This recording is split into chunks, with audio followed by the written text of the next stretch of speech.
It was saying Dan should come in and be encouraged to be himself. That in the pre-Stringer days, he was, Dan, you're going to do this and this and this and this and this and this and this. And Van Gordon Sauter became president of CBS at that time, and he put in the notion of the power anchor. And he was saying, look, Dan Rather is probably the most experienced person in this whole team. And you're treating him a little bit like a puppet, and you're keeping him confined by that copy. And we want to bring Dan in, asking his opinion. What do you want to do? How should we do this? Whatever. And make Dan feel like this is his broadcast as opposed to being Walter's broadcast that he's just sitting in.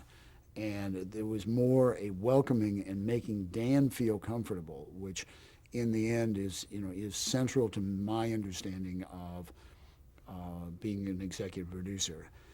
If the anchor is not comfortable doing it, if he doesn't feel good about doing it, it isn't going to be good. It's going to be okay. Good anchors can pull off anything. But again, it goes back to, if you love what you're doing, you're going to be good. And how do you make Dan say, now I really feel good about this broadcast. This is my broadcast, and it's my job to make that anchor look good. As a result, I don't think I can make somebody whom I think is a fraud look good. Fortunately, working with Dan, he is a person of enormous personal magnitude whom you can take home to mom and have him say, gee, he's a wonderful person, in the same way that Ted is. But it is, how do I make that person so comfortable that he or she is able to do a great broadcast? So that was the lesson, and it was in 1,000 small ways, but it's in the way you treat the anchor, and it's the way, and there's this tendency to kind of treat anchors as anchor monsters. But say a Rather has been more places, seen more stories, covered more things, been through more tight positions than any president of any news network has ever come close to doing that.